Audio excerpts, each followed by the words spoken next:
All right. Welcome, everybody. So excited to have y'all here today for Mindset of Independence. Oh gosh, this is such a big, important topic with our kids with disabilities. You know, whether your kid's going to end up needing some medical durable equipment throughout his or her life, or whether the challenges are cognitive and behavioral, you know, it's so important what we say as adults to our children and how we act around them, because it's going to let them know what they can expect out of themselves. You know, my son has Duchenne muscular dystrophy, and you know, he's still ambulatory. He's still, you know, really moving around a lot. But he asks me all the time, can you go get my water? Can you go get my water? Well, kiddo, it's only about 10 feet away. I know you can do that. And so that's something I struggle with. I know for sure, just the accommodating when really he can do this. I'm excited to have Sarah Mcmahon here today of the team approach to talk to us some more about this. I'll give you a little bit more of her bio in a second. First, I want to tell you who I even am. My name is Lindy. I am the founder of Family, Friends, and Duchenne. And what my group focuses on is how the diagnosis of Duchenne muscular dystrophy affects our relationships. There's tons and tons of information out there about, you know, the meds we need to take and the doctor's appointments, and there's all of that medical side, but this relationship side and how relationships change and how the marriage changes and how friendships change and how parenting change, that's all kind of nebulous. So I decided to start researching it and sharing with other groups, you know, the things that are relevant, in case anybody else is kind of struggling in this area like I am. So thank you for being here. We, like I said, some of the information we cover is Duchenne specific, and some works for all of our population with special needs. And today that is one of those topics that applies to everybody. So excited to have a big group here. I want to say quick thank yous to our sponsor, Leona Phyllis, a Phyllis law firm. She is wonderful, guys. Besides the fact that she's my sister-in-law, she's just amazing. Her law firm focuses on helping families with kids with special needs, and that's her passion. And I talked to her, and this is what she wants. This is what she does. She loves it. She has a child with autism, and she also has a nephew, my son, with Duchenne muscular dystrophy. So she's in the world, and she knows it and gets it. Let's see. Oh, thank you to Sarah Mcmahon. And also to Doug Levine for always being behind the scenes of Family, Friends, and Duchenne and helping me brainstorm and think and talking through stuff. I'm so grateful for y'all. And then lastly, thank you to you guys who are here today, who want to learn more, who are interested in improving the lives of your kids or your students. On behalf of your kids, I'm grateful that you're here, because I know that they are often misunderstood, and I know that the world doesn't always get them. So thank you for being here. So our guest speaker today, Sarah Mcmahon. I'm going to give you a little brief bio, and then I'm going to give you a little personal side of it. So let's see, Sarah Mcmahon, PT, PCS, and owner of the Team Approach. She is also a doctoral candidate in the area of infant and early childhood development, with an emphasis on mental health and developmental disabilities. We have, yep, her website right there. That's just the on paper credentials, but guys, I have to tell you, we have been working with Sarah for 6 or 7 years since my son was diagnosed with Duchenne. And she is way more than that, guys. She is way more than that. She is caring and compassionate and so generous with her time, and so generous with at least telling me the same thing over and over and over and over until I finally get it. She's just so knowledgeable. And honestly, Sarah is the reason, the impetus for why Family, Friends, and Duchenne exist. She's been talking to me since my son was 4 years old about the relationship side of things that he needs. In addition to the orthotics and the PT and all of that stuff that she is just so well versed in, there's this non-tangible side of the child with disabilities, and she's on it. She is on it. I'm getting chills as I'm talking here. So Sarah, grateful, eternally, deeply grateful for all you do. And, it's far more interesting to listen to her talk. So I'm going to hand it over to her. And, I do want to say, Sarah's told me that she wants this to be a very nice casual conversation. If y'all have questions, feel free to pop it in the chat. If you want to ask a question, raise your hand or something and I can get you in. So she's got about 45 minutes of content, but we can definitely pop in and ask questions so that we're all on the same page as we go along. All right. Thank you, Lindy. I hope I live up to those words and expectations. No pressure, Sarah, no pressure. But thank you. And thank you for inviting me to do this. I'm going to share my screen real quick and then give you a little bit of background of how this talk even came to be. Let me see, hopefully I can do this. Let's see. There we go.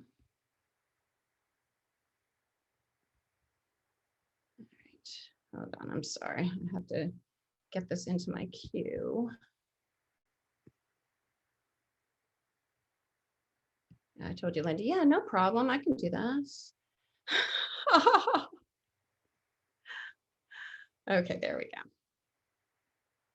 Now I'll be able to show the screen. I'm getting pretty savvy with editing, so take all the time you need, Sarah. Great. Everybody can see that? Yes. Okay, great. All right, so I just wanted to start out by giving you a little bit of background of how this talk evolved. I was asked, everything in my life these days is pre-COVID and post-COVID. So pre-COVID, a couple of years ago, I was asked to give a talk to a small local group regarding independence and facilitating independence. As a physical therapist, I knew what they wanted. I know, excuse me. I know that they were looking for equipment types of ideas, how you facilitate that physical independence. But anytime I put together a talk, I always try to think about the clients that I've worked with over the years, because that's how I've developed into the person I am, is really learning from the people I've worked with over the years.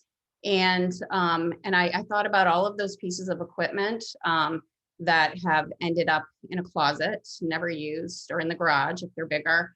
All of those, but then all of those people, excuse me, all of those people that used them to really become that person that they wanted, really using it for mobility, using it for community. And it really made me think about, what is the difference with us? Why does this equipment, do these adaptive aids work for some people and don't for others? And really led me into more of a talk about independence on many different levels, not just physical independence, but other types of independence. How we are able to facilitate that, how we're able to think about that. So that's how this talk evolved. So it's, yes, I'm a physical therapist, but I really want to talk about that development of independence overall. Really how we create that or facilitate that in our children. Come on with this. Oops. There we go. So you'll find for this whole thing, I'm very quotey. I love quotes. We go to Fredericksburg every year, and my husband always knows that there are a couple of shops in Fredericksburg that have these quote signs, and I'm always searching. He knows, did you find your quote this year? So I'm always searching for those inspirational quotes just to have around me, just to give me reminders. So you'll find many quotes throughout this whole talk. So this is one, and it's not what we do, what you do for your children, but what you have taught them to do for themselves that will make them successful human beings. All right, so let's get into independence. I really want to explore some terminology for a while. I really want for people to start thinking about what independence actually means. The definition really of independence is not needing or accepting help or resources or care from others, that you function without others. That is the true definition of independence. So in thinking about that definition, is independence a good thing? Is it something that we really should strive for? Or is it even really realistic? Is it something that can we really exist without asking for help, without getting resources from others? If you have a child with a physical disability who physically would not be capable of dressing themselves in the future, does that mean they will never be independent?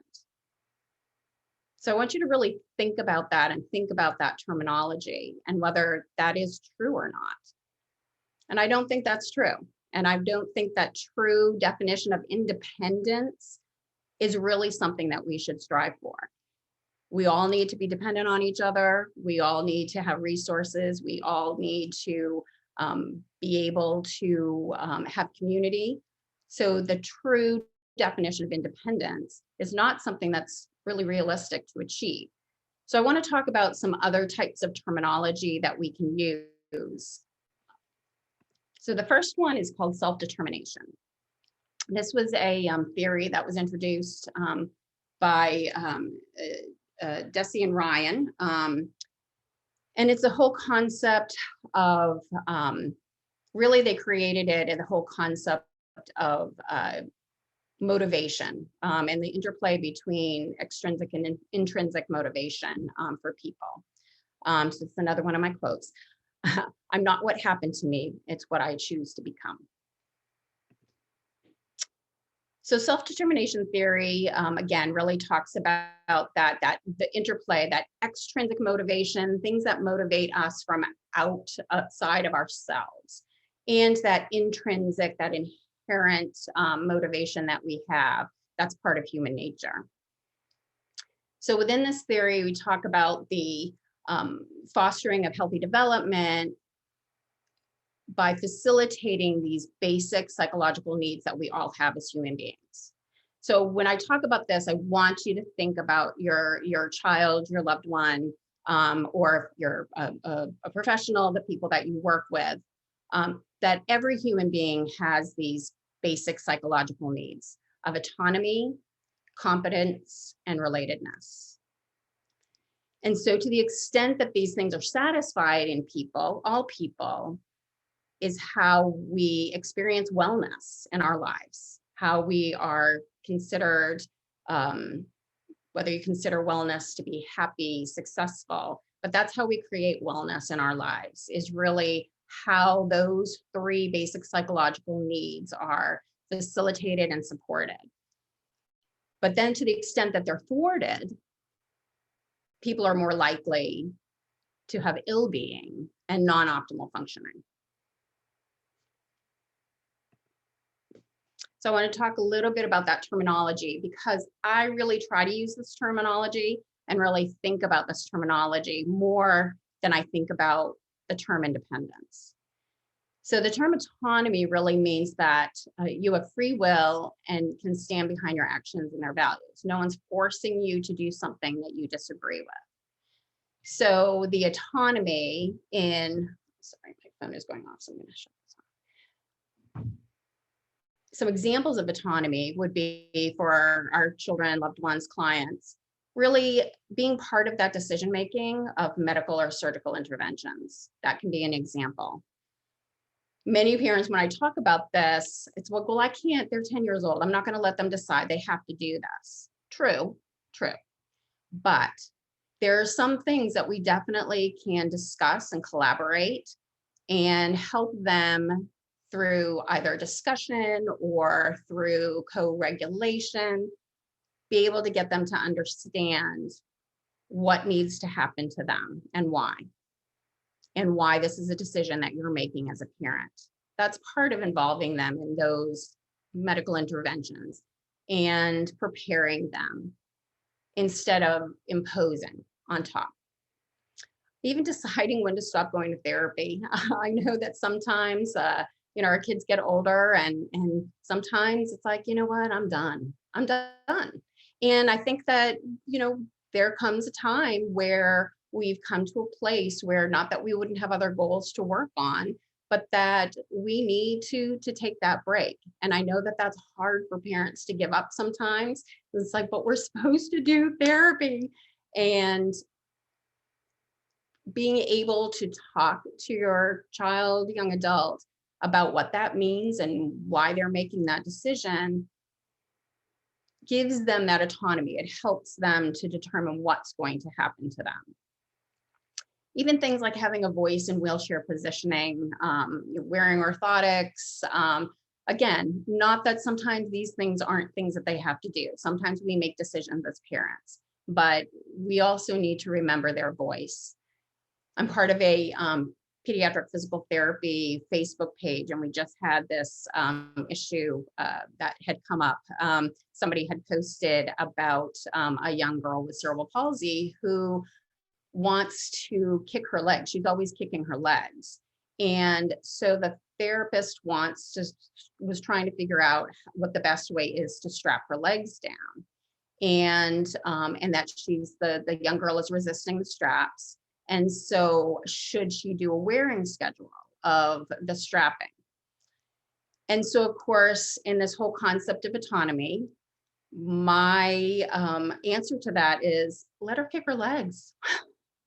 We need people who have no control over their bodies, no control over how they're positioned, where they're positioned, sometimes need to have that control over their own bodies. And if that's kicking your legs, that's kicking your legs. And I think we spend a lot of time as physical therapists trying to find that perfect positioning and strapping people down, where I think sometimes we have to think about their own body autonomy and whether they need to make their own choices as to their own positioning and how they're going to be throughout the day. Another example really is, it can be as simple as what you want to wear in the morning. And I have a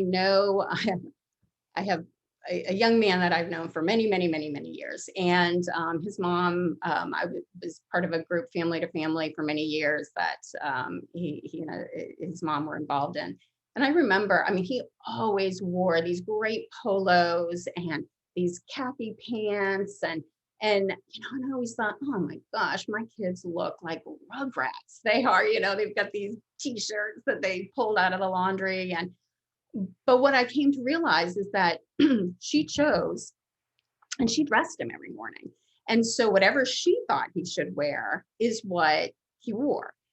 And I had asked him one time, and this is a young man who, he's now 30, graduated from Yale, he's married. So we're talking about somebody who was very capable of choosing his own clothes at the time. And do you want to choose your own clothes?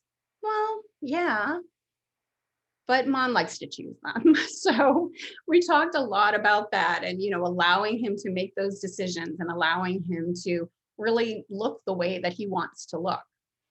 Now, another story of that is, I used to take my kids to a daycare years and years ago, and the woman who ran the daycare believed in total autonomy for her children. And so her kids would come to this daycare in like rain boots and, bathing suits and things like that. Now, again, there's parental guidance within all of this. That's what we do as parents, obviously.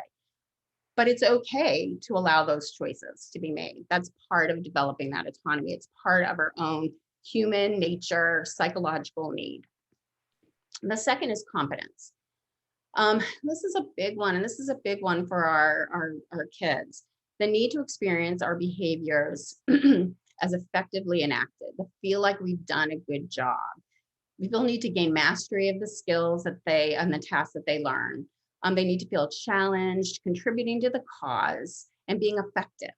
I think we really underestimate that need for competence. For our kids, we're always feel doing things for them, and we feel like as parents, that's part of our caregiving. Going back to that quote that was at the beginning, it's not always about taking care of your kids. It's sometimes teaching them how to take care of themselves. So just even those little things around the house, so helping with chores around the house, setting up successful opportunities at school, being able to be involved in their self-care to whatever level they can be involved in their own self-care. And then a big one for me that I talk about a lot to people is competition. I do believe that competition is this kind of innate human need to be competitive. And I feel like with our kids with disabilities, I feel like sometimes we don't always respect that need for competition because we feel like our children cannot compete. So we take that away from them, sometimes not wanting them to fail. But in that way, we make them feel like they're not competent either. They see that. And we need to set up situations for them where they feel competent. They feel like they've done a good job. They feel like they've learned a skill. I work with this young man. He's 16 now. He's got cerebral palsy. He plays basketball. He loves basketball again. He has cerebral palsy, and so being able to be competitive. But he belongs to a club locally that a lot of athletes belong to. So his mom was telling me the story. I think they ran into like Jeff Bagwell at their one of the clubs. So he was, playing with this kid. And she said, you would have thought they started playing basketball. It's like, you would have thought he was like James Harden. He was like dribbling the basketball, and he was like, going back and forth. And he was being competitive with this professional athlete that was with him. He really thought that he was going to get around him, and he was going to, because he feels confident. He feels great about his basketball skills, and he feels competitive. He's part of his basketball team on his at his high school, and he practices with them. Last year, one of the end game, they put him into the game at the end, and that was the best day of his life, being in that basketball game. He felt good. He felt confident. He felt like he could compete, and it was a really important moment for him. Oops. Sarah, are you still working on? Okay. Whenever you have a break, I'd like to jump back. I have a question about the autonomy. Sure. Autonomy. Yes. Mm-hmm. Is this, so the picking your own clothes reminded me of my dear son, who wore the same Batman shirt for 2 or 3 years. Mm-hmm. So what about that gray area where we've got to kind of ease them out of their comfort zone? Because, as you've taught me, kids with disabilities really like their control.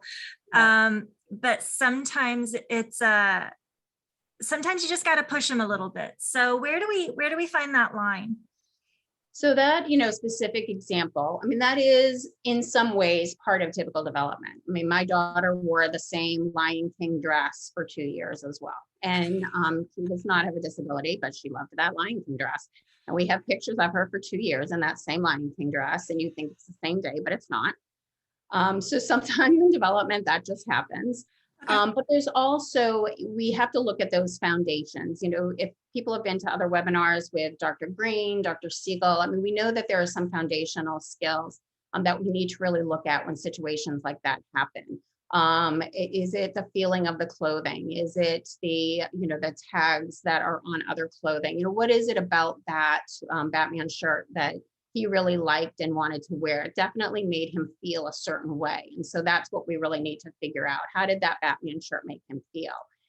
And then there's the idea, and we're going to get to it in a little bit, that we're going to talk about is scaffolding. And that's okay, so this is how it makes you feel. And let's see if we can find something that makes you feel similar. And let's, change that up a little bit. Okay, you just really like Batman makes you feel powerful. So maybe it's just Batman. So let's get another Batman shirt and see if we can change that up a little bit, but still have that. Okay, it's not really Batman. It's really the color around it. He really likes the black that's on there. So let's get another black shirt with something else on it. See if maybe that's something that can help to move on. So our kids do get stuck in things sometimes, and we do have to move on, but it's really figuring out why they get stuck and then helping to move that along by changing just one little thing to see if we can get to move it along and see if it can become acceptable to them.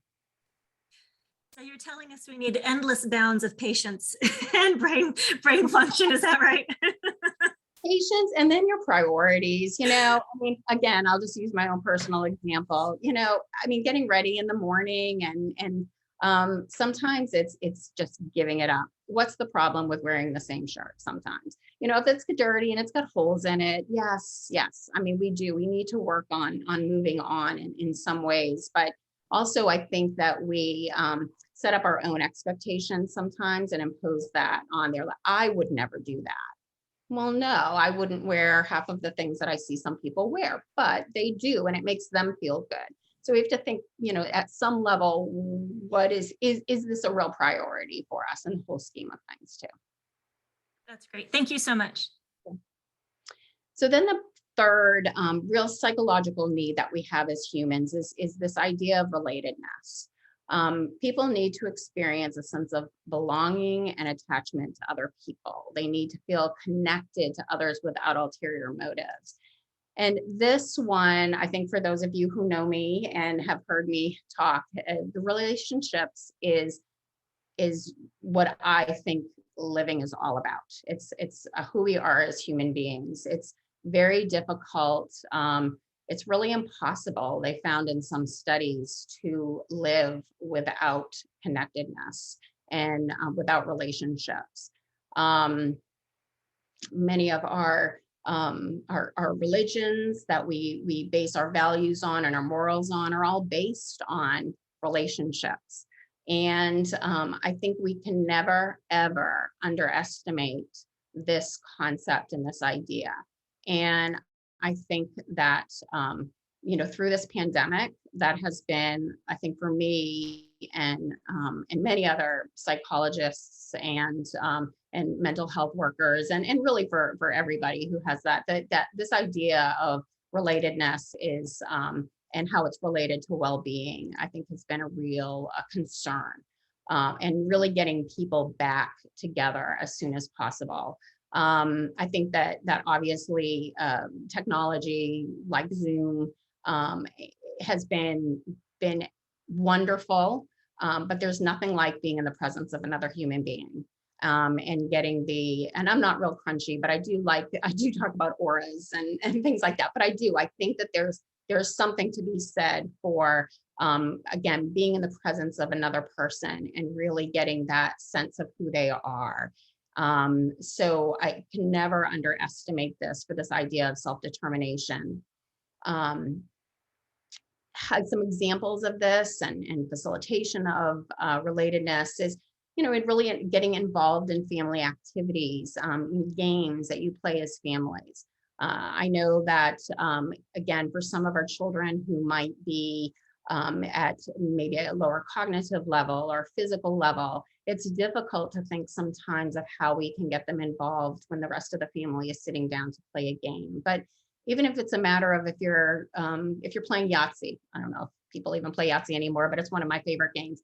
Even if you can help the child shake the dice and throw the dice in, and they're your partner in the game, and so they're helping you in there. That's the whole feeling. Playing games is about relatedness. It's really about other human beings and the competition piece, which I love, and going back and forth and having that fun with others. Family table. I know that sometimes when we have kiddos that have feeding difficulties, that we don't always consider them. It's like, no, I'm gonna get them fed first, and then we can sit down and we can have our meal. But I just suggest to you how important that is. Yes, feed them ahead of time, but still have a place for them at the family table. That's where we really get all that. We talk about the day, we talk about you know, who we are as a family. And it's a really important, I think, family activity.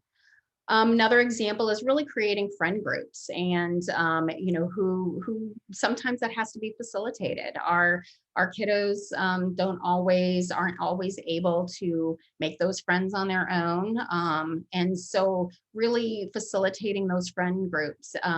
Looking into researching what local groups are available, and giving them opportunities to relate to kids. Doesn't always have to be their own age. Sometimes it's their own developmental level. And I think that we put some pressure, especially as our kids get to be teenagers, young adults, that it's appropriate that they have to be related to teenagers, their own age. But sometimes you really have to consider just their developmental level and what their interests are at the time. And that may be their friend group, that may be the people that they relate to and are connected to. Other ideas for relatedness: community, church activities, things that you belong to, your other children belong to, and find out what's available for them. Another really big thing for me is volunteering. I think that, and I was just recently talking to some parents about this. I think when you have a child with a disability, or if you are a person with a disability, you're on the receiving end a lot of organizations that provide things for you, do things for you. And I was talking to this one parent, and she said he expects it. Like, he expects people to do things for him and give things to him because he has a disability. And I think as human beings, you know, we need to recognize that to feel competent. I mean, we all know how great it feels when we give back. And they do too. And I feel like our kiddos need to experience that as well. They need to experience that giving back to other people, and that it's really not all about them sometimes. And we run a group at the Team Approach called Teen Life, and it's an older teenager, young adult group. And it kind of hit me a couple of years ago that we on a yearly basis talk about the activities that we're going to do. And it hit me that it was really all about the things that we were doing and setting up for them. And it's like, no, we can do something for other people too. So a couple of years ago, we started one of the scheduled events that we have is giving back. And so a couple of years ago, we planted some plants and some just little planters and delivered them to a nursing home. And last year, we packed lunches. There's an organization that packs like snack bags and lunches for preschool kids, because apparently, which I didn't know, they don't qualify for the school lunches. And so the older kids and families might get the school lunches, but the kids that are under that age don't get those school lunches. And so they may be the ones that don't have the food at home. And so there's an organization actually that goes around and provides those snacks for preschool aged children. So we packed bags. We went around. We packed bags for this preschool program. It was a lot of fun. And so they had to think about others. They had to think about how to be involved in the community and about other people in this world and how they could help others. Why do I keep going backwards? Okay, there we go. So there's another term that I'm going to look at my time. I talk a lot. So there's another term that I just want to throw out there, and it's called self-efficacy. And this has more to do about self-determination. Again, is really about that autonomy. It's about, that is what I consider more of the independence piece. It's that self-determination is that, again, autonomy, competence, relatedness. Self-efficacy is really about that belief. It's about that belief that you can succeed. So I have this hanging in the center, actually. I love this quote. And it's, the moment you doubt whether you can fly, you'll cease forever to be able to do it. It's a quote from Peter Pan. So if you don't believe that you can fly, if you don't believe, you won't be able to, because you'll stop right there. You have no belief that you can do it. And so self-efficacy is really about that belief. Its ability to succeed in specific situations and to accomplish a task. It's based on, well, I want to go over this, is it's really based on the social cognitive theory that in almost every situation, the way the individual acts and reacts is really influenced by the actions of another individual. So it's really based on their observation of others. It's the personal perception of those external societal factors. So if you think about that for our kids, that if they're perceiving society as telling them that they're not capable, that they're not competent, then that's what they're going to believe. That's how they get their sense of self. That's how they get their sense of, who they are as a person and who they're going to choose to be. So if they're always in situations where things are being done for them and people are talking over them, and then they're never really going to develop that sense of who they are and that belief that they can ever do anything without that other person. So those who believe they can perform well or more likely to view difficult tasks as something that can be mastered rather than something to be avoided. So if we're trying to get our kids to do things, if they think they can perform it, then they're more likely to think of it as a challenge and something that they can do. Rather, if they think they can't do it, they're definitely going to avoid that task. And we come across that all the time with our kids in avoiding tasks. And, a lot of times it's thought of as behavior and that we have to take care of that behavior. But again, looking at those foundational skills, it might be just a matter of, I can't do this and you're making me do this and I don't believe that I can. So I'm going to do everything I can to avoid it and get out of doing this task because it's way too hard. I don't believe I can do it. So sometimes just supporting that and knowing that that may be where it's coming from can help to facilitate and get them to try to master this skill instead of avoiding it. I've kind of already gone over this, but so if tasks are always being performed for the kids, they're going to observe this and say that I'm not capable. Talking for your child, sometimes the codependence piece. I don't know what it's like to have a child with a disability. I don't. And so this is a really hard one for me to talk to people about. But I observe it, and I have some wonderful, thoughtful parents that have talked to me about it and the whole feeling of the codependence with your child.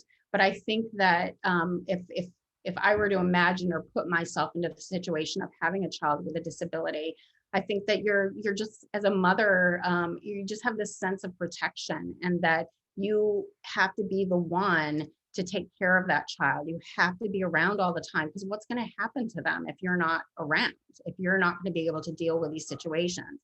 But again, imagine what that is telling your child or saying to your child.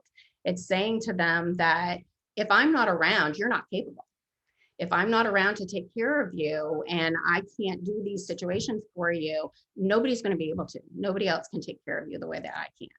So think about that as far as their future and about their, schooling and community activities. And it's really trusting other caregivers, family members, schools, sending your kid to camp, as difficult as that is. I know how difficult it is to send my typically developing kids to camp and be away.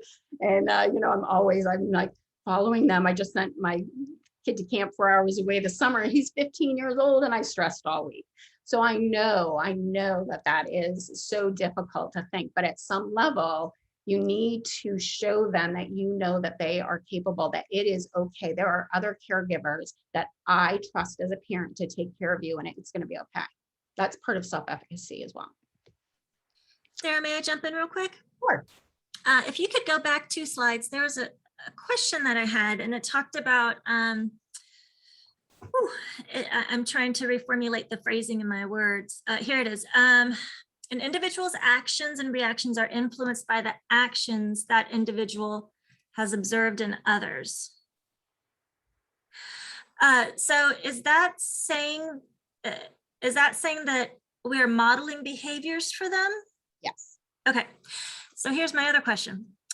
If you are an individual with a disability and you see other people who do not have disabilities, wouldn't it be logical to identify that you're limited in some things? Does that make sense? Absolutely. Absolutely. And they are limited in some things, but it doesn't mean that they're not capable. Okay, so just being truthful with yourself and your child about their physical, cognitive limitations. Yes, and it's more of that sense of, so I'll use the basketball example. It's more of that sense of, okay, you want to play basketball? Okay, let's see what we can do to make that happen.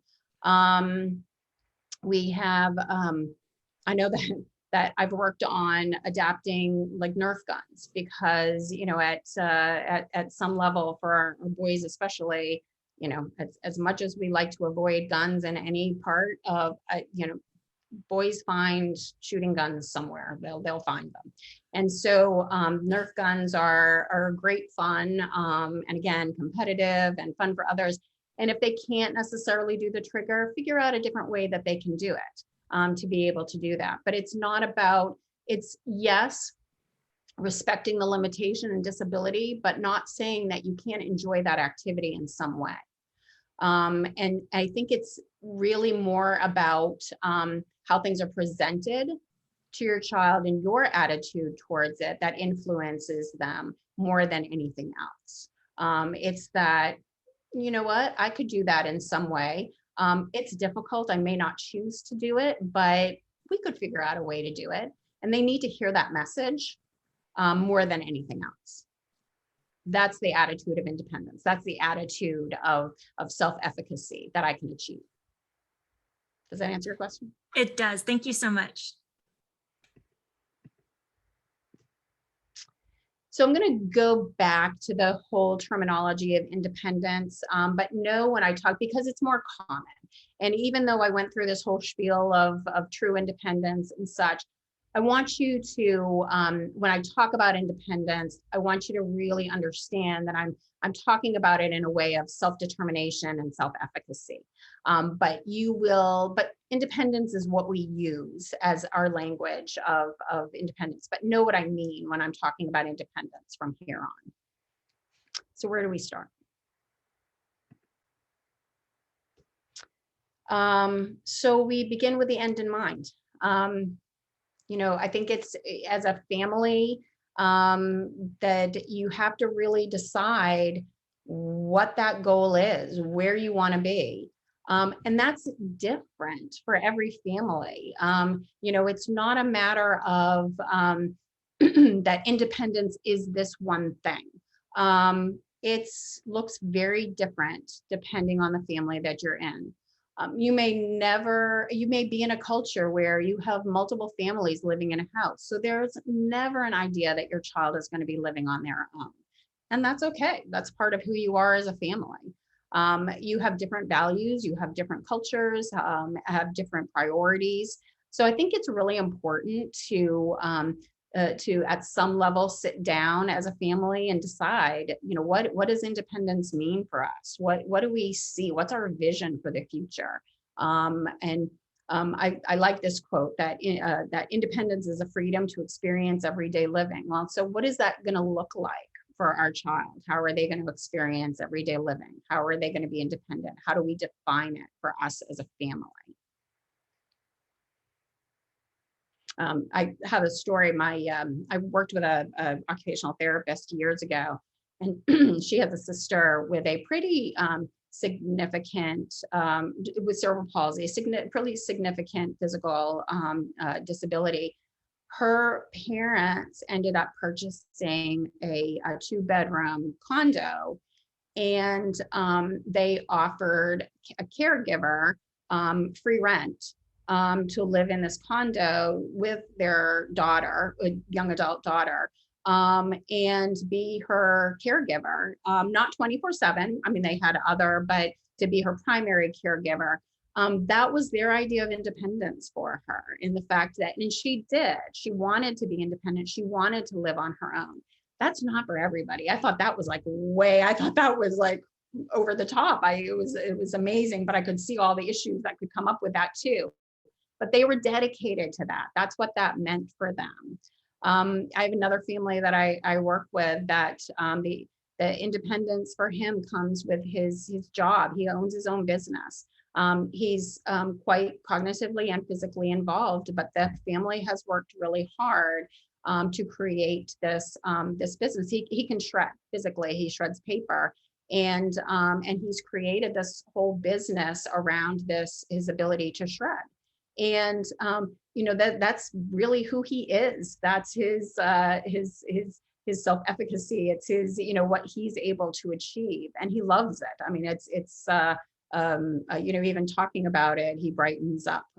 But that is what they've decided. That's what independence for their child, young adult meant to them. So that's what they created. But again, I just emphasize that it's going to be different for everybody.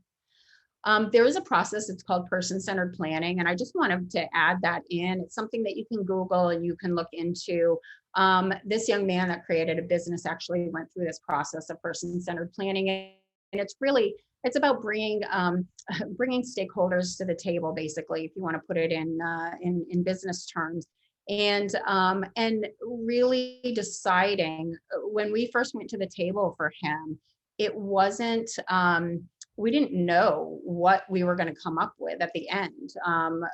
But the family knew they wanted some sort of a business.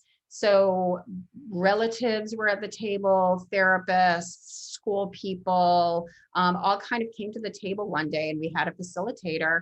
And it was really it was focused on him. What are his strengths? What are the strengths of us as a family? What are the strengths of his support system? And how can we turn this into a skill, a career, a business? So it's a great process. The realities of it is there are not very many facilitators available, and it can be a pricey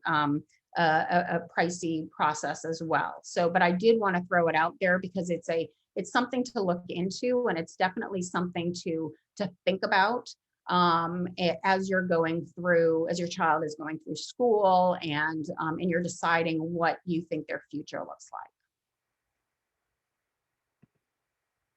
So I wanted to go into a little bit of types of independence and what I think of types of independence. And it's like 10 of, so I know that this went like way over my 45 minutes, and I do have several other slides. So I'll try to go through these quickly.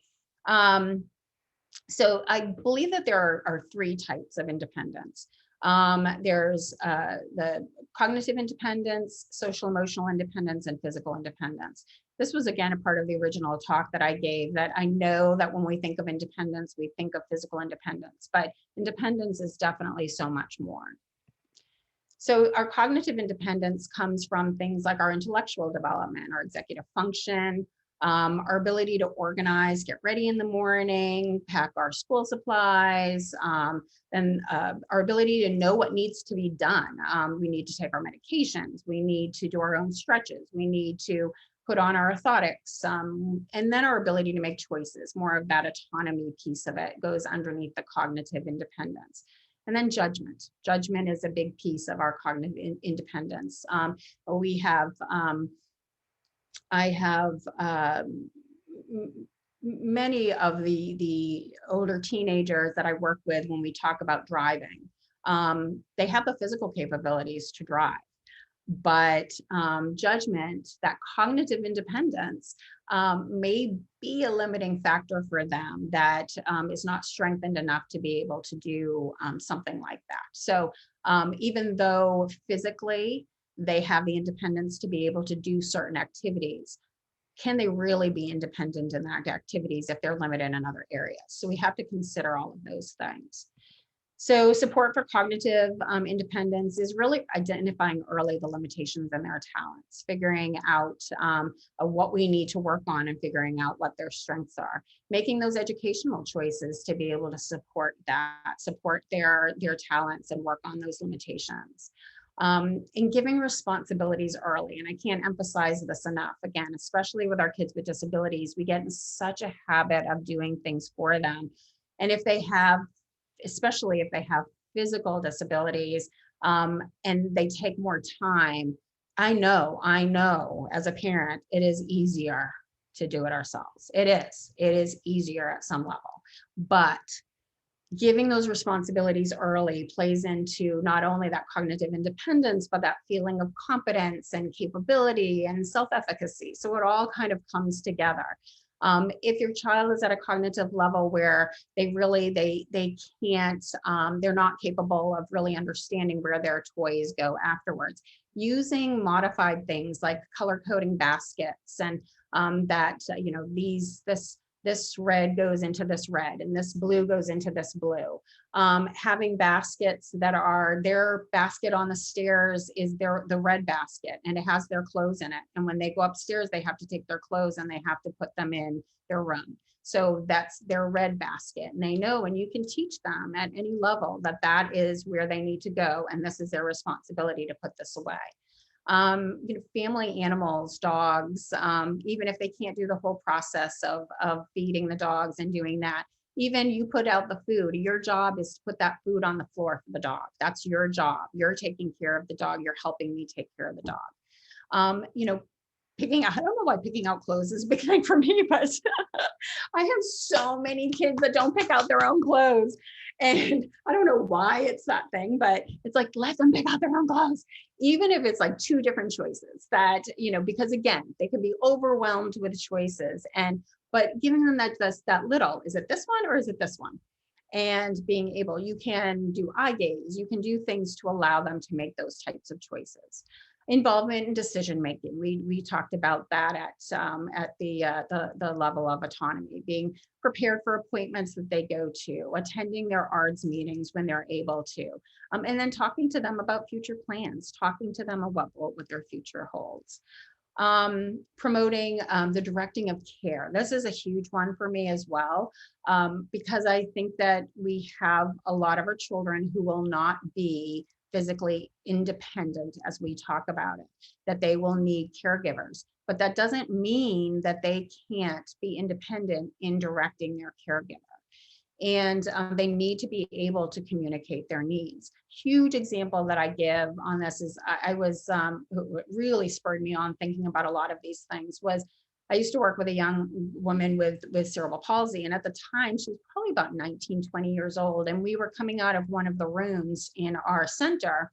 And anyone who's been there know we have like a big circle. So you just going around the circle, you'll get to where you need to go because it's one way or the other. So we went out of this room and we were going to go into the gym. And so she stopped at the doorway and she said, "Which way should I go?" I said, "It doesn't matter. You can go either way." And she said, "Well, which way should I go?" I said, "It doesn't matter. We're a big circle. You're going to get there eventually. So you can go right, you can go left, whichever." She could not make a decision of which way to go because she had always been pushed from behind and she had always been taken to where she was going to go. And so really teaching our children, our young adults to advocate for themselves and to communicate their needs and to be able to direct the people behind them. You should tell me, I'm pushing you, but I'm at your disposal. You should tell me where you need to go. You should be able to indicate that to me. If you're not comfortable in your chair, tell me that I need to change that. If you need to have that a little bit closer to you because you can't reach it right there, you need to be able to communicate that. It's also a good way to teach them how to communicate that respectfully as well, because sometimes the directing of care is, I told one of my kiddos the other day, I said, "Your caregivers are going to quit because you are just being rude. You're being rude to me and you're being rude to the people that can take care of you." So part of, and I told them in a way of independence, like if you want to be independent, you need to have that relationship with your caregiver. That's a respectful relationship where you can communicate and advocate for yourself in a respectful way. So that's part of that piece as well. And then seeking out that skilled intervention. It may include tutoring, reading specialists, speech pathologists, etc. This is a big one as well as the social emotional independence. So you can have issues of what we call like these big T and these little t traumas. And these are all things that really affect a person's ability to function in the future. the big T traumas that we talk about for people are more of issues of abuse, issues of neglect. Those are what we consider big T traumas. But most of our children experience little T traumas over and over. These little T traumas, these medical procedures that need to be done all the time, these doctor's appointments that they need to go to. So this all affects their social emotional well-being, and we really need to be respectful of those little T traumas that really add up over time. They may have issues of attachment, difficulties with feeding early on, their sensory organization, and that really affects their ability to attach to others. Dependence on the co-regulation with a primary caregiver. So they may become so dependent on that other person, their mother, their caregiver, that their social emotional, they can't function socially, emotionally in the future without having that co-regulation from that other person. Issues of self-regulation, their social skills, their mental health. There are studies that suggest that our children, this one specific study that I had read was young adults with autism may be cognitively, physically capable of holding down jobs. Their primary reason, I think it was something like 73 or 75% of young adults with autism cannot hold down jobs because of their social emotional skills, not because they're not capable of doing it cognitively or physically, but because they don't have the either social skills or regulation skills to be able to hold down a job. So when you think of independence, you really need to think about that next level as well. So support for that is, it's over 12. Lindy, I hope I can just keep going. I don't have too much. Keep going. This is going to be recorded. If people have got to go, hop out. Otherwise, we'll just keep going. People can watch the recording. It's so valuable, Sarah. Thank you. Thank you so much. I apologize. I did not go through a dry run, and I kept adding things to it. So. I love it. So ways that we can support that social emotional independence is what we talk about, and it's a big issue these days, is trauma-informed care. And that's about creating safe environments, allowing kids to make choices, facilitating trust, and really avoiding re-trauma. So especially us as professionals, really respecting the fact that even as physical therapists, even when we're stretching, it's uncomfortable, and it may not seem like a big deal to us because we do it all the time as physical therapists, but we really need to understand that that's just a little T trauma, but that it just adds up to all the other things that they have to deal with in their lives. So it's not that we don't do it, it's that we have to be respectful of the fact that this is not something that they would choose to do, and make it palatable to them in some way. Experience with alternative trusted caregivers. That is a big thing for me too, is really knowing that you can, the ability to be able to regulate yourself outside of your primary caregiver. Promoting friendships within and outside the disability community. I love the idea of support animals. I think that they do wonderful, wonderful things for our kids, especially for their social emotional health. Talking to them about how their bodies feel, and can also help with adding in that self-regulation piece. And that I think there's a term called interoception, and the way that your body feels on the inside. And I think that it's a piece of our sensory being and our sense of self that people forget about. But knowing that if we're having gut issues, or we're having other types of aches and pains, to be able to talk about that and see what you can do about that. It's part of your social emotional health. And talking about their diagnosis, talking about what your future plans are. I know it's things that, especially in the issues of things like DMD, that you're not really sure how that's going to go, or what you want to talk about. But I think it's important that that be brought out there, and that they're able to talk about what their fears are and what their thoughts are for their own future, and what their future plans And then again, I put at the end, seeking out skilled intervention, occupational therapy for sensory organization, speech pathology for pragmatic language, physical therapy for body awareness and physical skills, and then obviously your mental health professionals. So then we come to the physical independence. This is, again, more of what people think about for independence. Any kind of weakness you experience, joint contractures, scoliosis, endurance, pain, difficulty with mobility, functional limitations, and then societal environmental barriers. And then support for the physical independence. Our exercise, doing some kind of competitive sport, swimming, assisted biking, adaptive sports in some ways, any kind of stretching, splinting, positioning, massage to make your body feel better, surgical intervention sometimes, modifying activities for them for the school, social events. I have to say that I was so frustrated this week because I have a young man that goes to a private school, and he was very disappointed. He's a senior, and his senior trip, they had approached the school about having it. It's an overnight. It's usually at some kind of a camp, and they had really hoped that they would choose a camp that would accommodate his disability, his wheelchair. Well, they didn't. And so they chose a camp that is not accessible. And so he's not going to be able to be involved in his senior class retreat. I'm so disappointed. That was such a setback, and something that we really, I think, as parents, professionals, need to really advocate for our people, for our clients and our loved ones, so that they can feel that independence, that is part of their independence and involvement in our communities. Using adaptive aids, mobility equipment, environmental modifications, all listed down here. And then again, consulting with your professionals. They're really important to start all of this early. So remember from those of you who attended Dr. Siegel's webinar, during the first 12 years of life, you're laying down your connections and strengthening, you're laying down that myelin and you're strengthening those connections. So really getting this as part of their being, as part of something that they learn early on, practicing these skills, these are all making those connections really early on and strengthening those throughout their lives.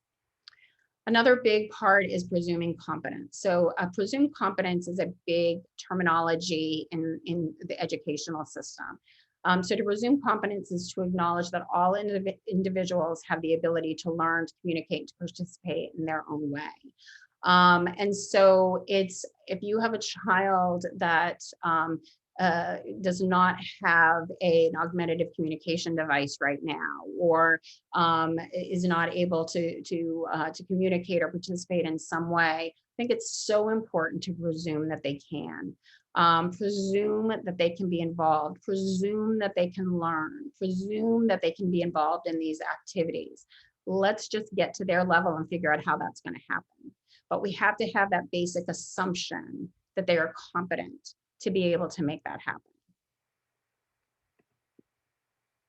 So I'm just going to borrow a little bit. These are just some ideas. A book that I read many years ago. It's called The Talent Code, and it's really it's not a book about disability. It's actually a book about is extraordinary talent, is it created? It's nature or nurture? Is it just something that's within those high level athletes, or can it be nurtured? Can you create a high level competitor? And so, but I love a lot of his concepts in here because I feel like they're very consistent with self-determination theory. He talks a lot, Dan Coyle talks a lot, this ignition and being able, that event, that initial motivator, that, and I think that's first piece of autonomy, that first piece of self-efficacy. That's what I want to be. That's who I want to be. And so one thing that I'm kind of obsessed with these days, and I thank actually one of my clients' moms, who I think is here today, Cassie. We talked a lot about goals for her son, and she kind of came one day and she said, I don't know whether these are his goals. These are like goals we talk about that he should do, but I don't know if these are his goals. And I want you to talk to him about what his goals are. And so I got on this whole, how are we going to do this? And what are we going to do? And how are we going to make this an activity? And so I came across this vision board. And so that's actually the process that we're going through with this young man right now. And he's 8 years old. And he talks through an eye gaze system, augmentative communication board. And so I just want to show you an example of it. So this is what we're creating right now. But I just think it's something that can be used in so many different situations. Something just to create that self-efficacy, something that can create that vision for our kids of who they want to be. You don't have to use these categories, but this is what we're using for him. And so we have this, vision of what your spiritual life is going to be, your social life is going to be, your intellectual life is going to be, your physical life. So for example, for him, and I hope his mom doesn't mind me using these examples of him, but, he wants to go to the bathroom standing up. He's a little boy and he wants to go to the bathroom standing up. And so that's created in that's in our physical goal. And so finding a picture to go on this board has been a little bit challenging to make it socially acceptable to have on his board, but we found one. So we're just in the process now. I'm working with his speech pathologist of, Googling and going through magazines and finding these pictures that represent the goals that he has in his life. And this is going to be the vision board that he's going to have on the wall. And we're going to look at and say, okay, this is who you want to be. This is what we're going to work for. This is what we're going to create. So I love this idea. And I'm really, there are so many kids that I'm going to invest in all of these poster boards so I can create all of these vision boards for people. Oops, I wanted to go back actually. There we go. So that's the idea of like igniting that spark and creating that. And then, the deep practice piece is another piece of progressing or achieving your goals. And it's one thing to say that you want to, I'll use a physical therapy example, that you want to, I'll use an OT example. You want to shower by yourself. But, it's hard when you have no idea of where those steps are to make that happen. So cutting it down into the smallest units and just working on the ability to step into a shower independently might be your first step. And then sitting down and then figuring out how you even shampoo your hair by yourself might be another small unit. But really breaking those things up into really small units to be able, and then just practicing. And repetition and making mistakes and fixing them. I think that's one thing that I think our kids are hard on themselves sometimes when they're working on these independent things. And if they can't, again, that whole concept of I'm not competent, I'm not capable, but we have to support them through their mistakes, because that is really what life is all about too. It's all about making mistakes and fixing them. It's the only way we learn. That's what the learning process is. It's a whole series of making mistakes and fixing them. And I think we really have to support that and allow our kids to understand that. And then that coaching piece, I think, is the piece of co-regulation, the relatedness piece from self-determination theory, that we can through our co-regulation, through our connection with other human beings, that we can coach them to succeed and to achieve independence through our mentoring or through mentoring of other people, having someone who just believes that you can do it. Listening, which I think I'm not a great, I try to listen, but I'm a talker. And so I work really hard at being a listener too. I'm listening to the kids, being insightful and intuitive and individualized. I think as a coach and trying to facilitate independence is a big piece. Really, figuring out what they're trying to say to you, figuring out what their body actions are telling you, and knowing that no two human beings are the same and you can't hold them up to any standard. It has to be what they can achieve for their independence. And then finally, just borrowing from my favorite sensory integration theory, how much do you provide support and how much do you encourage independence?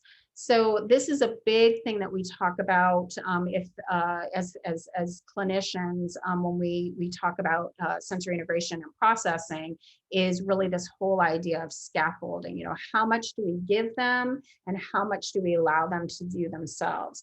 So I think establishing, I think Jean Ayres was brilliant in her whole concepts of sensory integration theory, because she really addressed this whole piece of creating competency. I think a big piece of establishing that alliance. That's my number one that I tell my therapists right from the very beginning. If you do not have a relationship with your child, some sort of a relationship with your child, your therapy will not succeed. We have to have some sort of a safe, trusting relationship with our kids, an alliance. That's why I call it an alliance, because they have to know that we're in it for them and that they will in turn be in it. We're in it together, that we're in it to succeed. Ensuring the safety. And that's really a big piece, that they're safe in every way. And that if they come to us with issues or come to us with things that they want to achieve, that it's not, oh, you know, that's going to be a really hard one. That's, you know, I don't think that's going to be possible for you. No, it should be a safe environment where they say, okay, all right, well, let's talk about that. Let's think about that. How can we break this apart? How can we do this? Providing opportunities for them, providing just right challenges. So that whole idea of succeeding and making sure that they feel competent in the activities that they do is really, really important. So providing challenges, but just right challenges where they can feel the challenge, but they also feel successful. When they do have successful activities, it's really about the scaffolding piece as well. It's about, and you know, we talked about scaffolding when we were talking about scaffolding away from wearing the Batman shirt, but also scaffolding is used in all types of situations where you might have one activity that is very successful for them. They might have just learned how to roll the ball back and forth, and it's really successful, and you can see it. They are so excited because they are playing a game with you and they have rolled this ball back and forth, but you have now rolled this ball back and forth with them for 40 times and you are done rolling the ball back and forth. So it's scaffolding to that next activity. So instead of rolling the ball back and forth, I might toss it in the air to them. Well, that's a totally different element, but it's still that piece of going back and forth. So, okay, I might just try this. So then helping them to actually toss the ball instead of just rolling it back and forth. So it's a successful activity, but you push it to that little bit of a different level so that they can get that next skill, but it's scaffolded to something that was successful for them. Supporting their own intrinsic interests, I think, is a really important thing. Even though we may not be interested in it, doesn't mean that that's not their interest. And you know, I've got so many kids that are obsessed with things like Pokemon and you know, Legos and you know, and other types of things. And it's like, oh, how can we get them away from this interest? It's like, why do you want to get them away from this interest? This is what they're interested in. Your question should be, how can I use this interest to achieve independence? And I guarantee you, if you use that interest, they will progress out of being obsessed. It's a successful thing for them. It's something that makes them feel safe. It makes them feel good about themselves. In some way, it's feeding their need. And so if you give them or you allow them the opportunity to gain these other skills, they'll move away from that obsessed activity that they have. They just need to know that other activities, they can be as successful, it can be as interesting, it can make them feel the same way. So really, you can play into those interests, just use them to be able to get to that activity you want them to do. And then that collaboration piece, again, collaboration is a lot about the creating that alliance as well. But you know, knowing that like the vision board, being able to, you know, talk about those things that you want to achieve and make sure that those are the things that the child is invested in as well. And again, I know some parents here who might have children that are at a lower cognitive level, but I think that's where the intuition comes in, and where you have to be more insightful as to what they're trying to tell you with their behaviors and their body actions, to be able to collaborate on what makes them, what makes them smile when we do it, what makes them really avoid that activity, what to really find out those things that that they want to be able to do.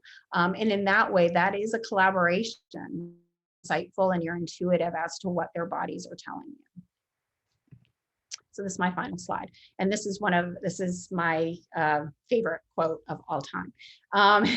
And because I feel like it's what I do, or what I try to achieve as a therapist, is these rules for happiness. And so what do we all try to do in life? What makes us human beings? Having something to do, having someone to love, and having something to hope for. So any kind of goals that I have as a therapist, I always go back to this quote. It's, are they going to have something to do? Do they have someone to love? And do they have something that they're looking forward to? And if you can, can use this as your guide to future goals, it really is the rules for creating a well-adjusted and happy young adult, independent. And that's it. So sorry I ran over. Not too bad, but a little bit. Oh, wow. Sarah, that's wonderful. I like want to stand up and applaud. It's I'm so grateful that, gosh, you shared all of that, and I've taken notes. I'm so excited that I've actually got a conversation with you recorded, so I can go back and rewatch it over and over and over. I'm so excited about that. All right. So do you have any time for questions, or do you need to scoot out, Sarah? No, I have time for questions. Okay, magnificent. I'm going to see if I can get this pinned up again. All right, great. So if anybody has any questions, please feel free to raise your hand, plop them in the chat, whatever you're comfortable with. I'm going to start off with a question that somebody had. She already had to leave, but her son has Duchenne, and her son is just 1.5 years old. He's just started walking. Gosh, no, wait, he might be 18 or 19 months. And she said, we have looked into support animals because we thought it would be a great support as my son grows up. However, we have no idea at what age that will become beneficial for his emotional regulations. Mm-hmm. So do you have any ideas with that, Sarah? So if you use the ideas that were presented, the whole ideas of supporting autonomy and competence, and I mean, that's from a very, very early age. We want our 6-month-olds to feel competent. We want them to start creating that sense of who they are and what their bodies do. I mean, that's really what development is all about. And so I don't think you can start too early to use a support animal in all of those different ways. Socially, emotionally, having your teddy bear, having something to hug, something to provide that proprioceptive input when he sits right next to you and leans against you, are all things that can be beneficial in many ways. And it's nothing that you can start too young to be able to have. Now, as far as what you use them for at different ages might be different. So, as they start to, at the very beginning, it may be just that comfort. It might just be that at that real sensory type of level to have an animal to run their fingers through. And but then as they get older, you use that animal in a support to be able to facilitate those basic human needs of autonomy and competence and relatedness. They're related to another being. They're have the competence of being able to take care of that other being, and and the choices of the autonomy and being able to have that decision making of what you do with that animal and how you're going to raise that animal. So I think that animals can be used at a very young age. That's wonderful. Thank you so much for that. Yeah, it's funny because in the community, in our Duchenne community, they talk about getting the dogs for the boys a little bit older, when they're in their chair or they need help picking stuff up. But I love this idea of having them from the get-go, because you're right, my kiddo worked with a lot of emotional dysregulation, and having an animal nearby could have probably helped him quite a bit. So Can I thank you. throw something in, please? Sure. In terms of support animals, there is often a very long wait list to get one. And so if somebody is considering a support animal, starting to look into it sooner rather than later would be beneficial. It's not like you can decide that you want a support dog and get one next month. Sometimes there's a several-year wait. So doing some homework and starting sooner if you're interested. That's it. Thank you. Go ahead, Sarah.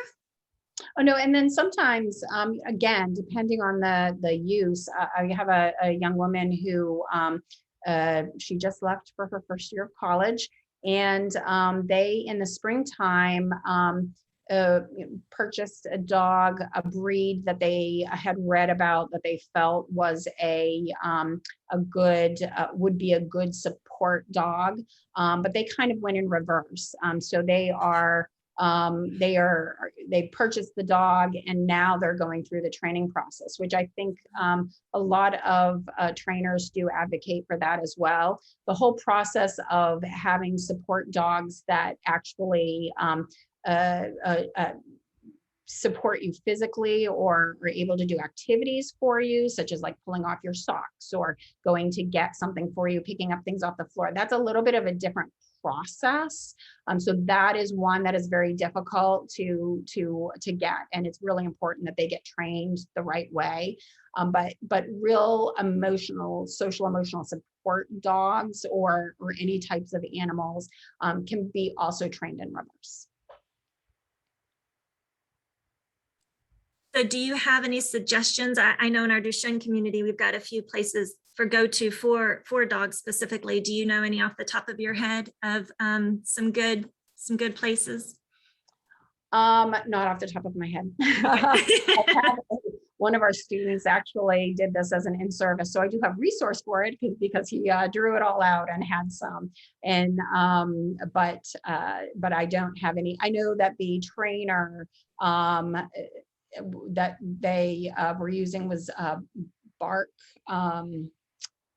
Oh gosh, I'm not even going to remember that name, but it's a local organization that was training the dog for the woman who just left for college. So. Okay. And just a tidbit, my sister used to kind of help dogs who are going to be trained for the blind. And she said that if you find your local organization for the dogs that didn't make the cut, they're still excellent for other disabilities, and they need homes. So, you could look into that in your local area.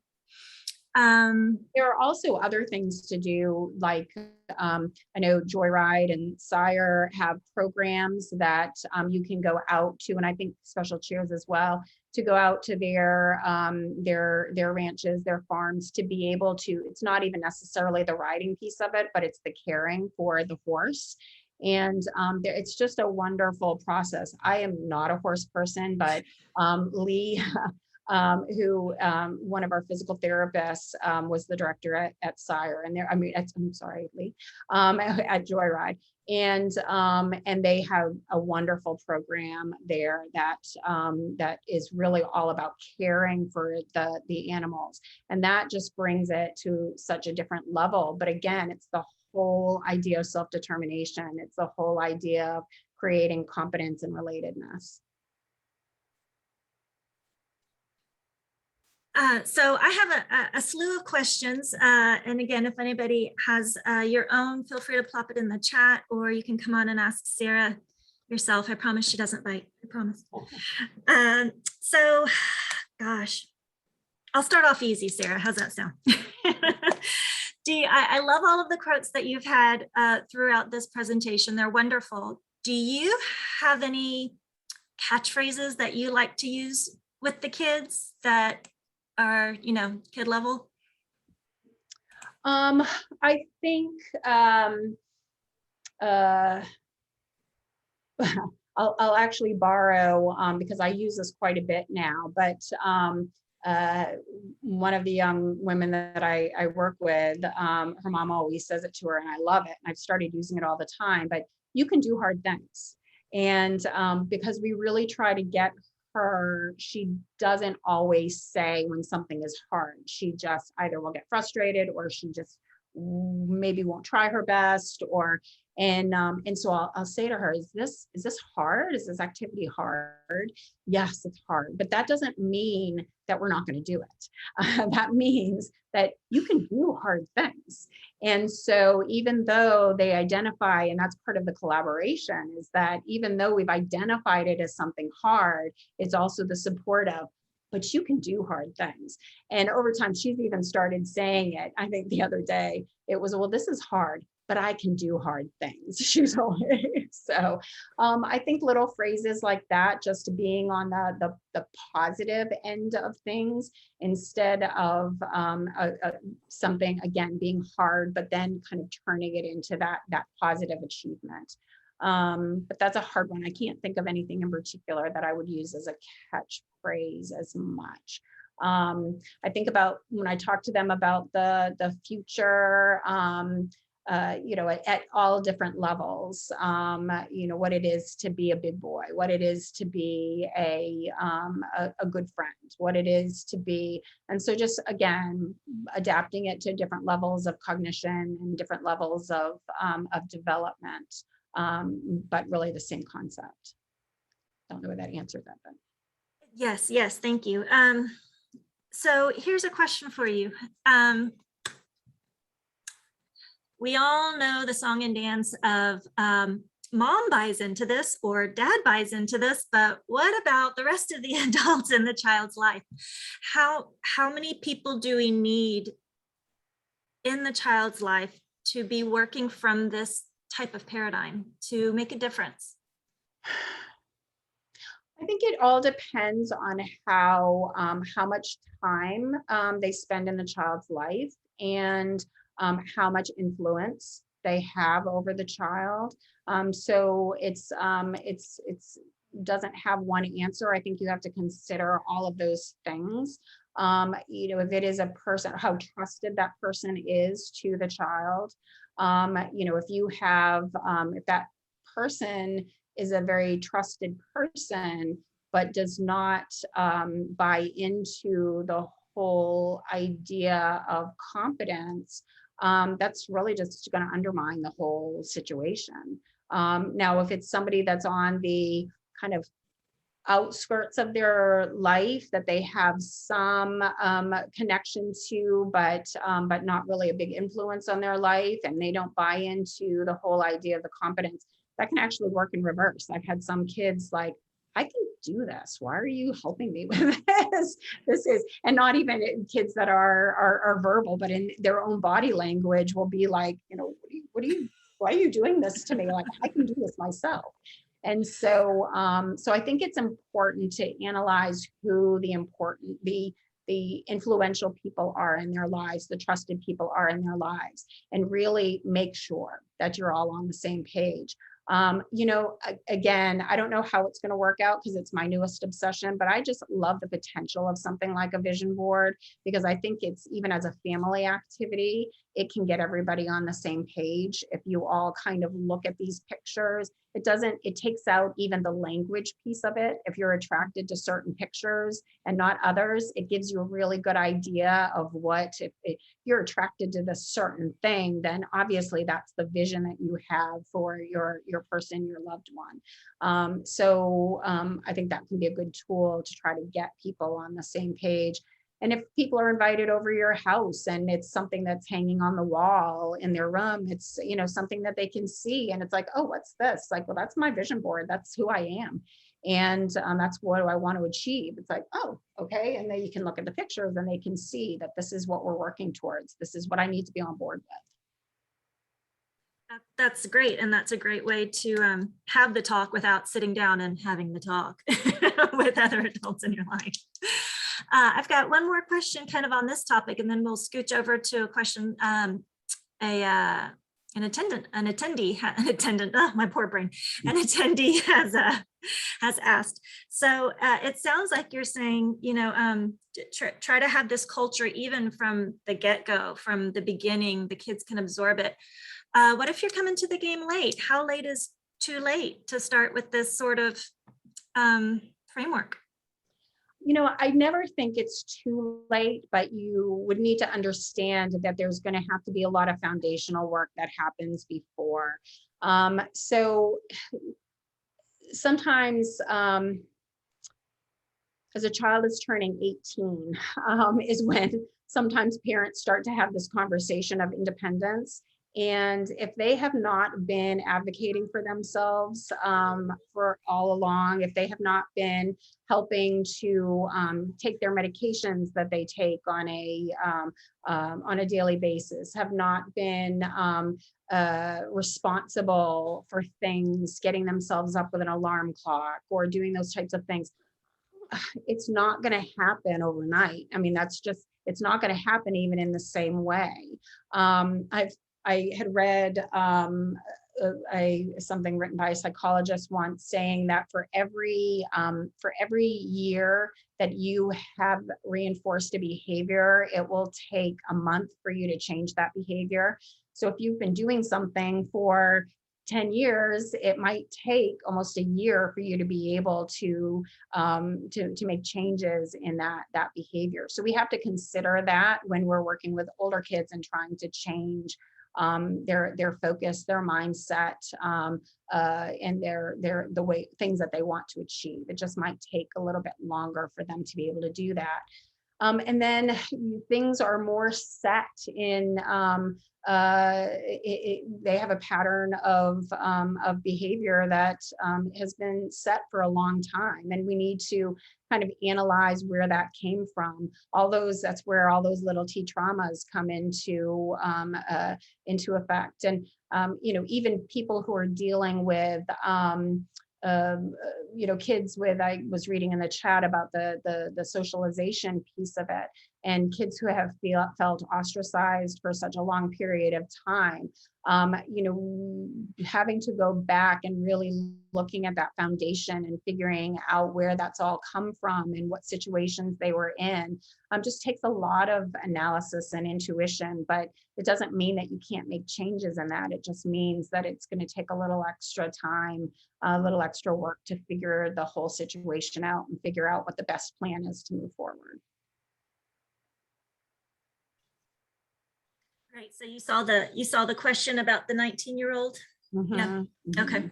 Yeah. Okay, great. And and I saw, Leona, that you had written in there, and it's a slow process. And I definitely encourage social skill situations and groups, and but I also really want to emphasize the fact that sometimes, and I don't know Social Butterfly, and so I'm not speaking specifically to that, but I know that other social skill types of situations that I've observed provide social opportunities for children, but don't necessarily facilitate the skills of connectedness and relatedness that that is really your overall goal.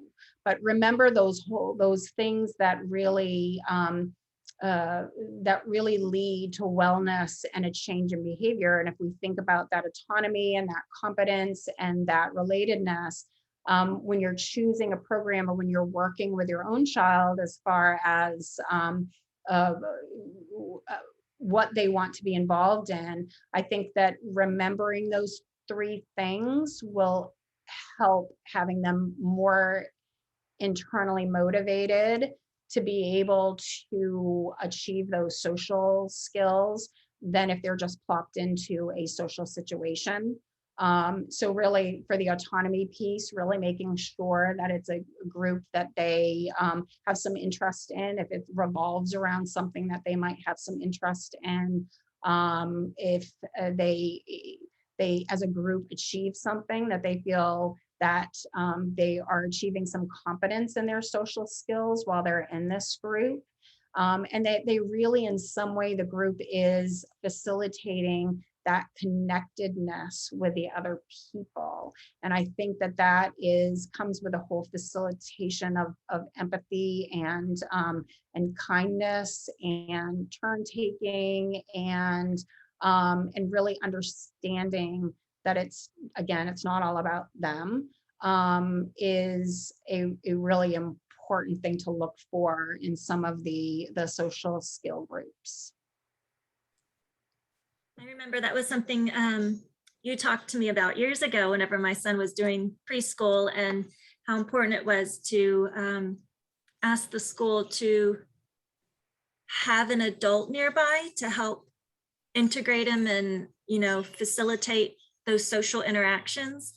And I understood the theory, and until we started homeschooling him, I didn't understand the impact and what he really was missing out on. And it's one of the things that I like about the homeschooling now. I can get in there and kind of smooth things, trying not to encourage codependency here, but just seeing those gaps, whereas the school, even as well-meaning as they were, they just weren't set up to do that. So that's great. Thank you for that. I wanted to address this last piece that Sylvia put into the chat, that the social outings that they've gone on, he's been the only high functioning person in the group and gets discouraged about going. I think, again, I encourage you to change his mindset. I don't know in what way you're able to collaborate with him or to have these discussions with him, but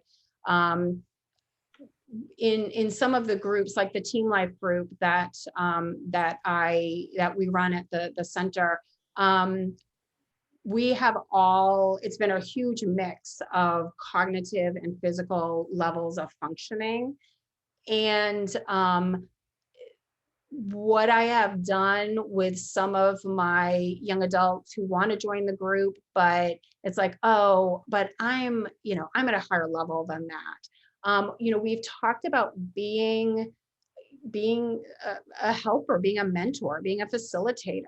And so even if those social outings for him are with people his age, but that might be at a lower level, in some ways you can still feel a connection if you feel like you're the competent one, if you feel like you're the mentor, and you feel like you are the one that is there to be the model for other people. That can be a huge boost in self-esteem. And so again, it's kind of turning that around to, okay, this may not be an event that you feel that you are connected as a peer, but it might be something that you feel you're connected as a mentor to others.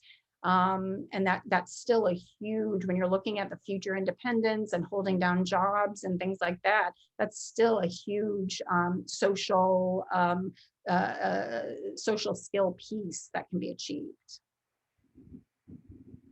That's great. Thank you. We have Wynn next. Would you like to hop on and ask your question, Wynn, or should I read from the? Oh, yes. I don't know whether you can hear me. Mm-hmm. Yeah. Hi. Thank you for the talk. I really like it. I did put in the chat that either any games or even board game or activity that would help for the kid with like Miss Sarah talked before, that because I know that my son has special needs, so sometimes I'm afraid that put him into a competitive situation. Mm-hmm. So he's really afraid to lose. And then so right now he at school, and does this and the new teacher put on like a point chart for the whole class. So when he misbehaves, she get off a chart, something. I'm not agree with that, but like he developed an anxiety about going to school, which he never had. He always loved school. So right now he always like, oh, I only have 1 point left, mom. And at night crying, he said, I don't want to go to school. I want to skip first grade. And he become a very anxious kid and self-doubt about his ability. And I don't know how to, talk to the teacher. I know that he should be in a different environment, like competitive, but I don't know how to support him with different teacher and with different system, and then how to help him, not afraid anymore. Right. So we used to read a book that it is a very silly book. It's called the Chicken Who Couldn't.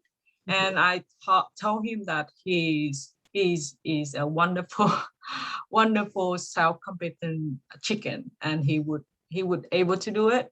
And then the next day he do really well, but the fear is still there, the anxiety is still there, and he always afraid that when he lose a point, it go to the point that he had no point left, and then all the kids in class do well. And this is new to me, and I think this talk come at the perfect time. So can you please give me some tip and pointer, and I really appreciate it. Yeah, that is, you definitely, that's you've identified that so beautifully for your child, because I think you have definitely identified where the anxiety is coming from.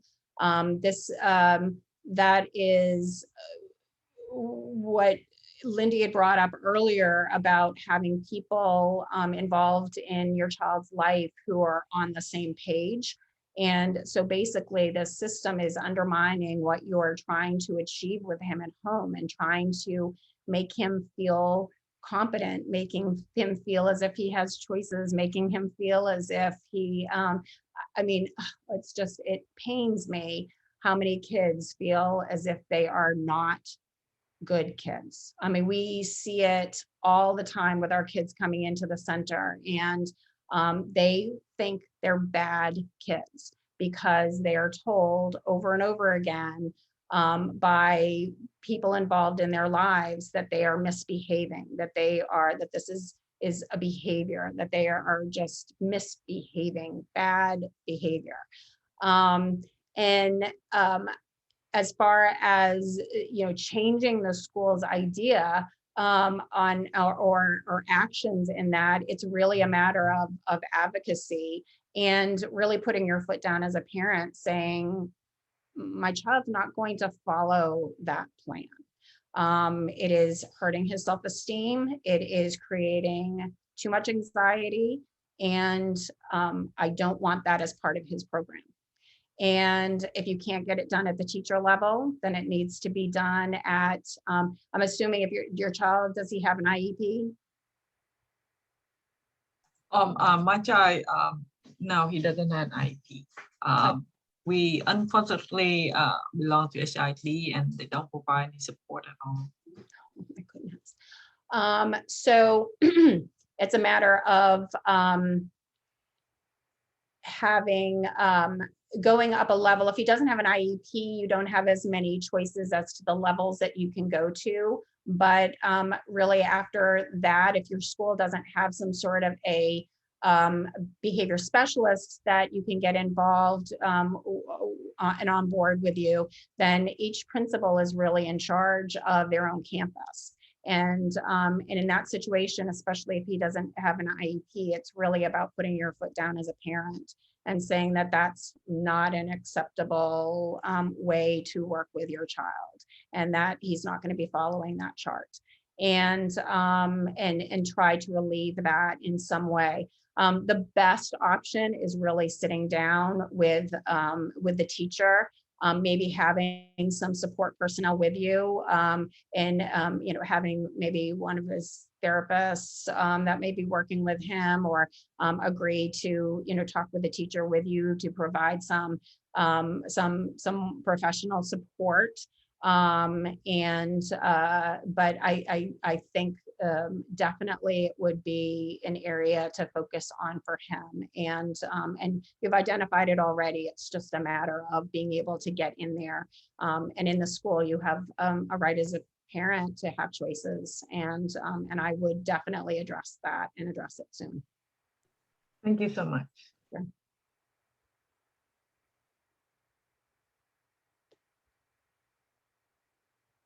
I did want to go back again in the chat to Sylvia's question, and that she, is explaining that that's what she does for him, the young man that is, he's usually the highest functioning in the outings. And, I think that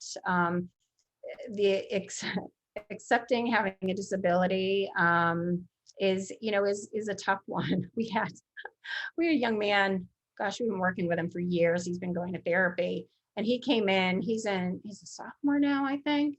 And he came in just a few months ago, and he said to his therapist, I was Googling something and I think I have autism.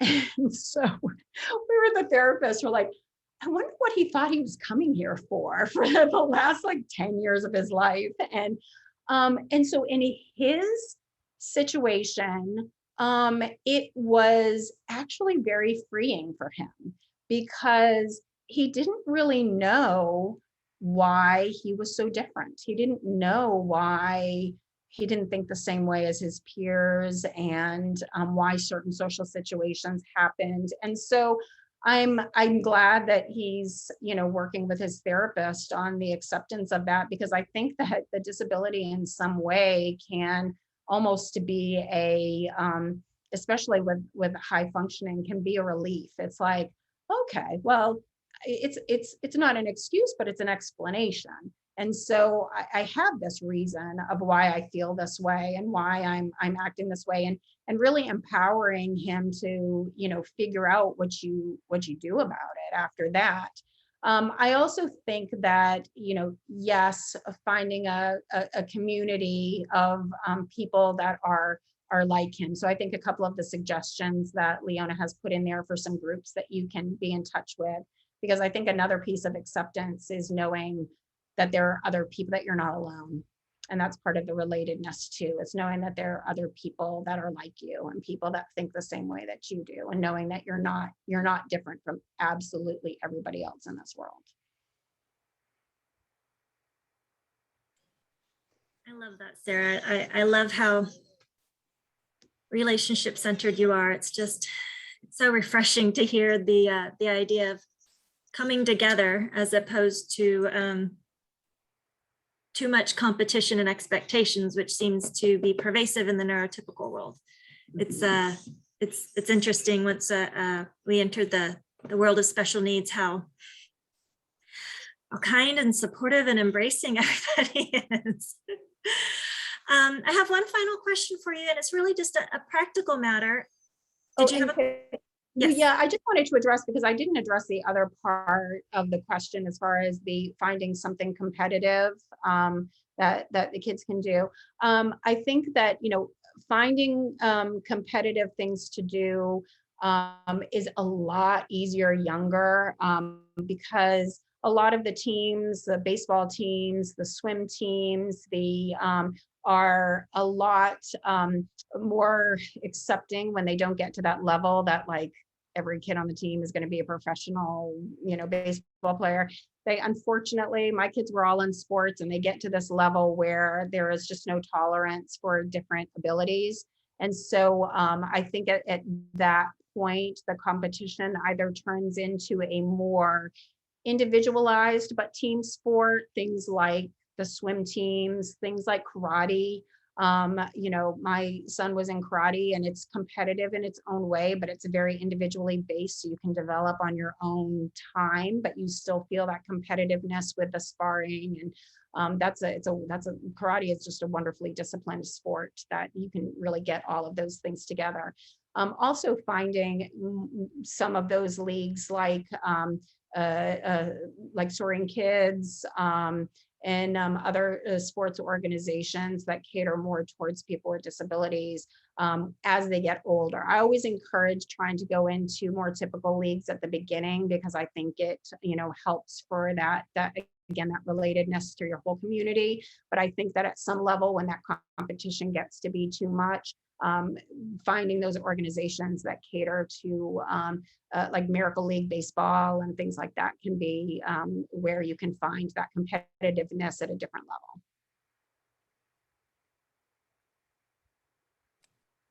Thank you. Yeah, Leona's son does karate, and it's neat. She'll send live Zoom, or she'll include us over the phone so we can kind of watch him during this crazy COVID time. But it's a really neat thing, and I know our son's orthotist really believes in that as well. So that's neat. Thank you for sharing that. So my last question, just to kind of wrap everything up, it's not really a wrap-up question, it's a detailed question. So circling back to, and this feeds into so many things, circling back to having other caregivers help out with the child. If you've got a child, and this is coming to mind because I had this conversation with a friend of mine, if you have a child who's very medically fragile, you know, she was in one room and somebody else was taking care of her daughter, and she starts to hear gagging, and she has to run and, you know, suction out the mucus. She could have thrown up, she could have aspirated, etc.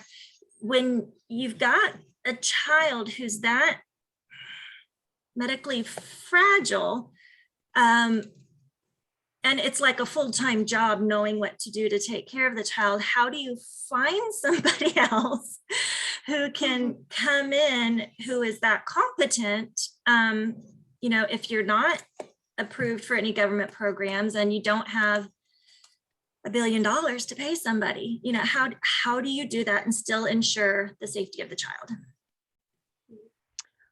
You know, there are amazingly competent people out there that are willing to learn and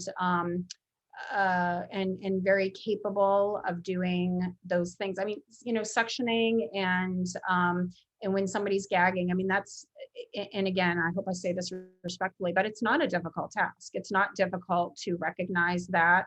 You know, when if they're trained, you know, appropriately, and they're being attentive to the person that they're caring for. So I think the training piece of it is important. I think it was a great plan for that person to be in the other room, because it helps kind of that scaffolding, that, you know, transition away from full care, but yet having that. So again, you know, the first part of your community is family members. Church organizations are, you know, a lot of times are willing to provide those respite types of services. So there are some, there even, you know, even sometimes you'd be surprised at neighbors and that are, you know, would just love to help and would love to, you know, be a part of that. And I think that, I think as caregivers, and again, I say this respectfully, but sometimes there are lots of excuses of why you can't give up that control. And sometimes you need to recognize the fact that it's for the good of your child, not that you're needing a break, but that it's a good thing for your child to have another caregiver and to be able to know that other people can competently take care of them. So in that situation, I'm not exactly sure why that person didn't know that she had to be suctioned, and that she had to, if she had been trained in that and she knew that how to use the suction machine, that was just the wrong caregiver, because if they'd already been trained in that, they should have already been taking care of that. Now, running in there as that person was trying to get the suction machine out, was dealing with it and saying, oh, I've got to take care of that. That is another, what that's saying to your child is that that person that you just left me with, mom, isn't capable of taking care of me, because you just had to run in there and rescue her. So as hard as it might be to let that go, sometimes you need to just, okay, are they going to be able to handle this? I trained them. I know I trained them well. They can suction, they can do this, and maybe just waiting that 30 seconds to make sure that that can happen. Again, maybe she wasn't, and maybe she wasn't being attuned to that person. Maybe that didn't happen. But I think that we need to think about those types of situations and know that there are very competent people out there that can care for your child. Excellent. Thank you so much, Sarah. Well, if people want to contact you and pick your brain, or visit your clinic, what's a good way for them to get a hold of you? It's my email is theteamapproach@aol.com. It's very easy to. I've had it for many, many years. That goes directly to me. I am just quite honestly a very, very difficult person to get in touch with by phone. And so, because I've got a lot of balls in the air right now and really desperately trying to finish up my dissertation. So, but I'm actually really good about email. And so if anybody has any questions or anything like that, I would be more than happy to respond and answer any questions. I'd also even just love feedback as far as, sometimes I give talks to people, but never really know whether they were effective or not, or really hit important to your lives. And so that's always something that I'm interested in. So really even just a note to say that, it was helpful, but I take constructive feedback very, very well, and usually change things up accordingly, or that really was helpful because I really needed to hear it, because that type of thing is always, I would love to hear that feedback as well. That's awesome, Sarah. Thank you. I love how easy it is to talk with you. I really do. Let's see.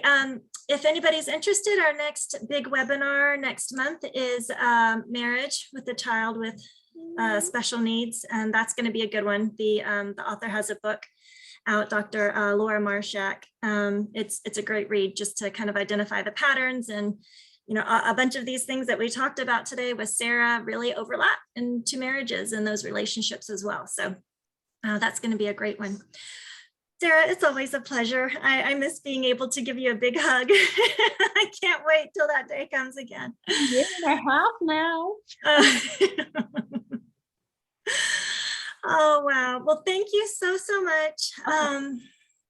Thank you from the bottom of my heart. I never know what to say beyond that, because my gratitude is just so deep. I'm so grateful that you're in our lives. Very, very welcome. And thank you everyone for listening. Thank you. Y'all have a good one.